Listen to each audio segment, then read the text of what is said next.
গল্পের শুরু হয় ১৯৪৪ সাল থেকে। সেই সময় দ্বিতীয় বিশ্বযুদ্ধ চলছিল, যেখানে চারপাশে শুধু গুলির শব্দ, ধ্বংস আর আতঙ্ক।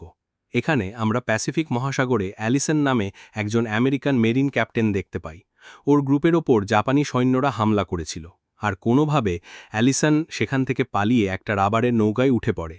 আর অনেক দিন ধরে সে জলের মাঝে এদিক ওদিক ঘুরে বেড়াচ্ছিল। অ্যালিসন একাই এগিয়ে যাচ্ছিল।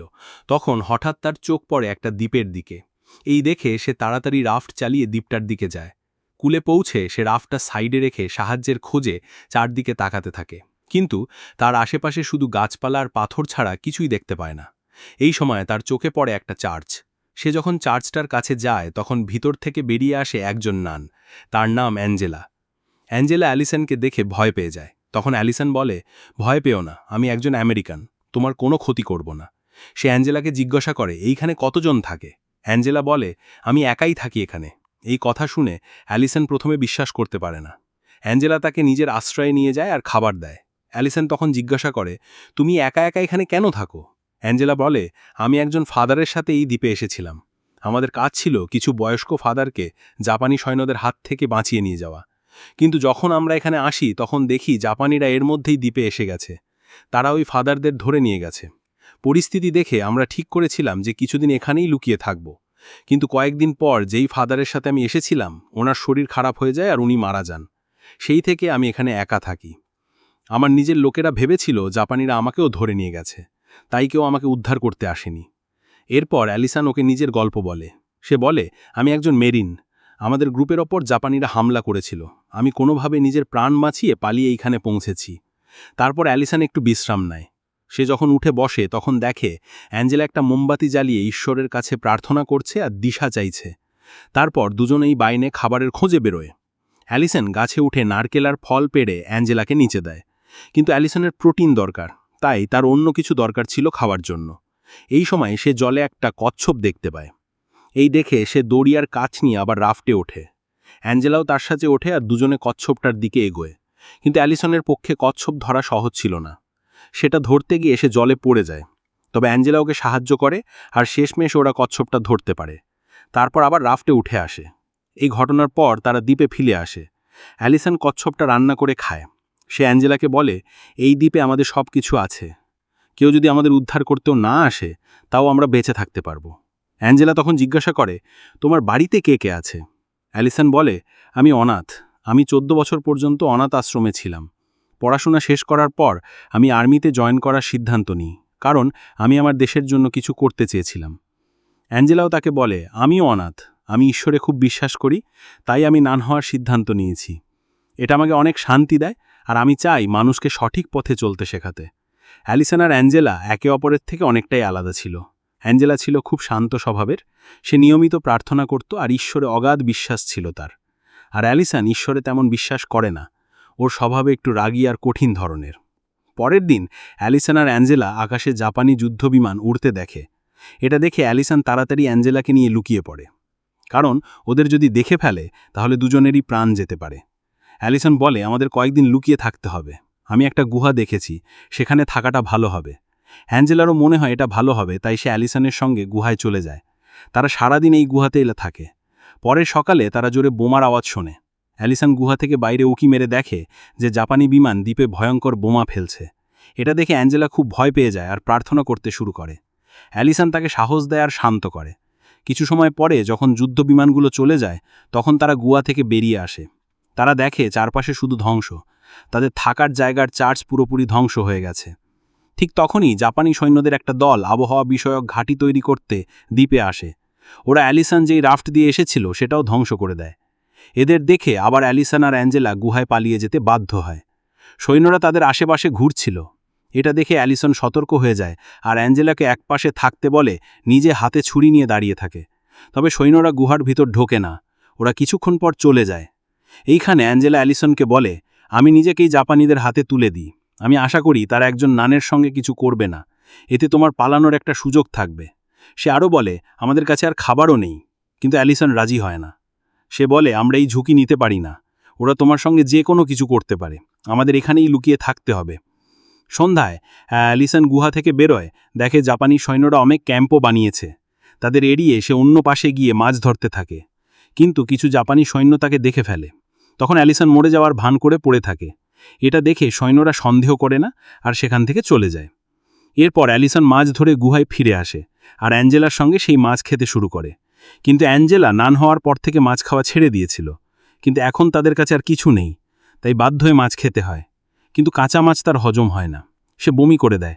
তারপর অ্যাঞ্জেলা না খেয়ে ঘুমিয়ে পড়ে।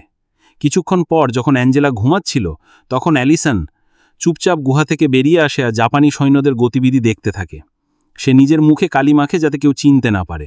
যখন সে সুযোগ পায় তখন সে চুপি চুপি সৈন্যদের ক্যাম্পে ঢুকে পড়ে আর খাবারের জিনিসপত্র একটা ব্যাগে ভরতে শুরু করে। তখন হঠাৎ একজন সৈন্য সেখানে এসে পড়ে, তাই সে চুপচাপ ওখানেই লুকিয়ে পড়ে, কোনো শব্দ পড়ে না। সে তখন পালাতে পারে না আর পরিস্থিতি এতটাই বিপজ্জনক হয়ে ওঠে যে পুরো রাত তাকে সেখানেই কাটাতে হয়।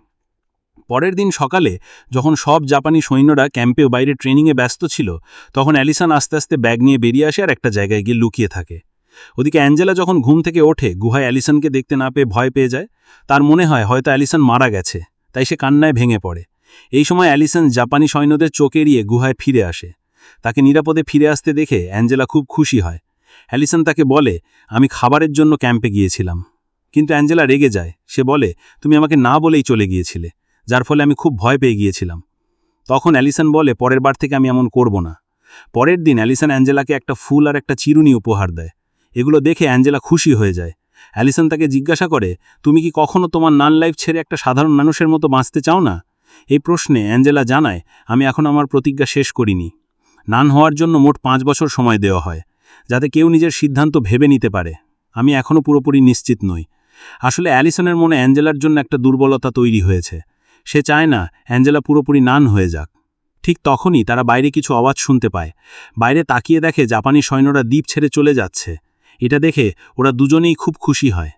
জাপানিজদের রেখে যাওয়া ক্যাম্পে অনেক খাবার দাবারের জিনিস পড়েছিল, তাই এখন তাদের খাওয়ার চিন্তা আর নেই। এরপর একদিন অ্যালিসন অ্যাঞ্জেলাকে বলে, আমি ছোটবেলা থেকেই খুব একা ছিলাম, অনেক কষ্টের মধ্য দিয়ে গেছি, কিন্তু এখন আমি তোমার সঙ্গে থেকে সুখী হতে চাই। সে বলে, আমি তোমাকে ভালোবাসতে শুরু করেছি। আমি চাই তুমি নান হওয়ার সিদ্ধান্তটা পাল্টে ফেলো। যুদ্ধ শেষ হলে তুমি আমার সঙ্গে বিয়ে করো। এটা শুনে অ্যাঞ্জেলা চমকে ওঠে। সে বলে, আমি নিজেকে ঈশ্বরে উৎসর্গ করেছি, আমি ঈশ্বরকে ঠকিয়ে আর কারো সঙ্গে থাকতে পারি না। এই কথা শুনে অ্যালিসনের খুব কষ্ট হয়। তবুও সে বলে, যদি আমার কথায় তোমার কষ্ট হয়ে থাকে তাহলে আমাকে ক্ষমা করো। রাতে দুজনে খাওয়ার পর একসাথে বসেছিল।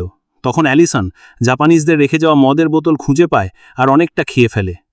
নেশায় সে অ্যাঞ্জেলার প্রতিজ্ঞাগুলোকে তুচ্ছ বলে মন্তব্য করতে শুরু করে। সে বলে, আমরা তো অ্যাডাম আর ইভের মধ্যে এই দ্বীপে আটকে আছি। এই কথা শুনে অ্যাঞ্জেলা কষ্ট পেয়ে যায় আর কান্না করতে করতে বৃষ্টির মধ্যে জঙ্গলের দিকে দৌড়ে পালিয়ে যায়। সে ঠান্ডায় জঙ্গলের এক কোণে শুয়ে পড়ে আর ঘুমিয়ে পড়ে। অ্যালিসন তাকে খুঁজে বেড়ায় কিন্তু খুঁজে পায় না। পরের দিন সকালে সে অ্যাঞ্জেলাকে অজ্ঞান অবস্থায় খুঁজে পায়। সে অ্যাঞ্জেলাকে কোলে তুলে ক্যাম্পের দিকে নিয়ে যেতে যায়, কিন্তু দেখে জাপানি সৈন্যরা আবার ফিরে এসেছে। তাই সে আবার অ্যাঞ্জেলাকে নিয়ে গুহায় ফিরে যায়। কিন্তু অ্যাঞ্জেলার শরীরের অবস্থা আরও খারাপ হয়ে যায়। তখন অ্যালিসন নিজের জীবন ঝুঁকিতে নিয়ে জাপানি ক্যাম্পে ঢুকে কাঁথা আর ওষুধ চুরি করে আনে। কিন্তু এই সময় একজন সৈন্য তাকে দেখে ফেলে। তখন অ্যালিসন তার থেকে বাঁচার জন্য তাকে ছুরি দিয়ে মেরে ফেলে আর লাশ লুকিয়ে ফেলে। সে গুহায় ফিরে এসে দ্রুত অ্যাঞ্জেলার ভেজা জামাকাপড় পাল্টে দেয়, ওষুধ খাওয়ায় আর প্রথমবার ঈশ্বরের কাছে প্রার্থনা করে। পরের দিন সকালে অ্যাঞ্জেলা জ্ঞান ফেরে। সে জিজ্ঞেস করে, আমার কাপড় কে পাল্টেছে? অ্যালিসন বলে, তোমার শরীরের অবস্থা দেখে আমিই পাল্টে দিয়েছিলাম। সে ক্ষমা চায় আর বলে, কাল আমি যা কিছু বলেছিলাম সব নেশার ঘরে বলেছিলাম। অ্যাঞ্জেলা তাকে ক্ষমা করে দেয়। ঠিক তখনই তারা বাইরে বিকট বোমার আওয়াজ শুনতে পায়। অ্যালিসন বাইরে গিয়ে দেখে, তখন সে জানতে পারে জাপানি সৈন্যরা আবার দ্বীপে বোমা বর্ষণ শুরু করেছে। তারা জেনে গেছে যে তাদের একজন সৈন্যকে অ্যালিসন মেরেছে। এখন তারা চারদিকে তাকে খুঁজছে তাকে মারার জন্য। অ্যালিসন অ্যাঞ্জেলাকে জানায় যে যখন সে চাদর নিতে গিয়েছিল তখন এক সৈন্য তাকে দেখে ফেলে আর আত্মরক্ষার জন্য সে বাধ্য হয়ে তাকে মেরে ফেলে। এই কথা শুনে অ্যাঞ্জেলার খুব কষ্ট হয়। সে ঈশ্বরের কাছে ক্ষমা চাইতে শুরু করে। এই সময় কিছু জাপানি সৈন্য খুঁজতে খুঁজতে গুহার কাছাকাছি চলে আসে। তাদের একজন চিৎকার করে বলে, যদি কেউ ভিতরে থাকে তাহলে বেরিয়ে এসো, না হলে আমরা গুহার মধ্যে গ্রেনেড ছুড়ে দেব। এখন অ্যালিসন আর অ্যাঞ্জেলার সামনে দুটো পথ, আত্মসমর্পণ করবে না হয় গ্রেনেডে মারা যাবে। দুজনেই ভীষণ ভয় পেয়ে যায়। অ্যাঞ্জেলা প্রার্থনা করতে থাকে। তাদের মনে হয় যেন মৃত্যু এখন নিশ্চিত। ঠিক তখনই বাইরে তীব্র বোমাবর্ষণ শুরু হয় আর জাপানি সৈন্যরা চিৎকার করতে থাকে। অ্যালিসন তখন বুঝতে পারে এটি আমেরিকান নেভির হামলা। অ্যালিসন আর অ্যাঞ্জেলা গুহা থেকে বেরিয়ে দেখে মার্কিন যুদ্ধবিমান জাপানি সৈন্যদের উপর বোমা বর্ষণ করছে। এই দৃশ্য দেখে ওরা দুজনেই আনন্দে কেঁদে ফেলে। অ্যালিসন বলে আমেরিকান সৈন্যদের এখানে ল্যান্ডিং সহজ হবে না, কারণ জাপানিরা 4টে কামান নিয়ে এসেছিল আর সেগুলো দ্বীপের বিভিন্ন জায়গায় লুকিয়ে রেখেছে। আমাকে সেগুলো নিষ্ক্রিয় করতে হবে। সে অ্যাঞ্জেলাকে বলে ঈশ্বরও চায় আমি আমার দেশের জন্য এই কাজটা করি। অ্যাঞ্জেলা তাকে অনুমতি দেয়। অ্যালিসন গুহা থেকে বেরিয়ে দেখে অধিকাংশ জাপানি সৈন্য মারা গেছে। সে বোমা থেকে নিজেকে বাঁচিয়ে দৌড়ে গিয়ে একে একে সব কামান ধ্বংস করতে থাকে। এই সময় সে আহত হয়, তবুও সে থামে না, কষ্ট করে সব কামান নিষ্ক্রিয় করে দেয়, যার ফলে বহু আমেরিকান সৈন্যের প্রাণ বেঁচে যায়। এরপর আমেরিকান নেভি বোমা বর্ষণ বন্ধ করে দেয়। অ্যাঞ্জেলা গুহা থেকে বেরিয়ে এসে আহত অ্যালিসনের চিকিৎসা শুরু করে। অ্যালিসন তাকে বলে এখন আমাদের বিদায়ের সময় হয়ে গেছে, হয়তো আর কখনো দেখা হবে না। অ্যাঞ্জেলা কাঁদতে কাঁদতে বলে হয়তো আমি তোমার সঙ্গে জীবন কাটাতে পারবো না, কিন্তু তুমি সবসময় আমার হৃদয়ের কাছেই থাকবে। এরপর আমেরিকান নেভির সৈন্যরা দ্বীপে ল্যান্ড করে এবং নিজেদের পতাকা স্থাপন করে। যখন তাদের ক্যাপ্টেন অ্যালিসনকে জীবিত দেখে সে অবাক হয়ে যায়, কারণ তারা ভেবেছিল অ্যালিসন মারা গেছে। তারা অ্যালিসনকে স্ট্রেচারে করে নিয়ে যেতে থাকে আর অ্যাঞ্জেলা তার পেছনে হাঁটতে থাকে। অ্যালিসন কখনোই অ্যাঞ্জেলার ওপর তার ভালোবাসার চাপ দেয়নি। সে সবসময় তার নান হওয়ার সিদ্ধান্তের সম্মান রেখেছে। অন্যদিকে অ্যাঞ্জেলাও অ্যালিসনকে মন থেকে বুঝেছে। এই চলচ্চিত্র আমাদের শেখায় সত্যিকারের ভালোবাসা কেবল একসঙ্গে থাকার নাম নয়, অনেক সময় দূরে থেকেও দুটি হৃদয় এক হয়ে যায়। এই লাইনটির মধ্যে দিয়েই শেষ হয় গল্প। বন্ধুরা, যদি আপনি অ্যালিসনের জায়গায় থাকতেন তাহলে কি দেশকে রক্ষা করতে নিজের প্রাণে ঝুঁকি নিতেন? আপনার মতামতটি অবশ্যই কমেন্ট করে জানাবেন। ভিডিওটি যদি ভালো লেগে থাকে তাহলে লাইক ও শেয়ার করুন, আর এরকম আরও সিনেমার গল্প জানতে চ্যানেল সাবস্ক্রাইব করে বেল আইকন প্রেস করতে ভুলবেন না। পরবর্তী ভিডিওতে দেখা হবে, ততক্ষণ পর্যন্ত বাই বাই।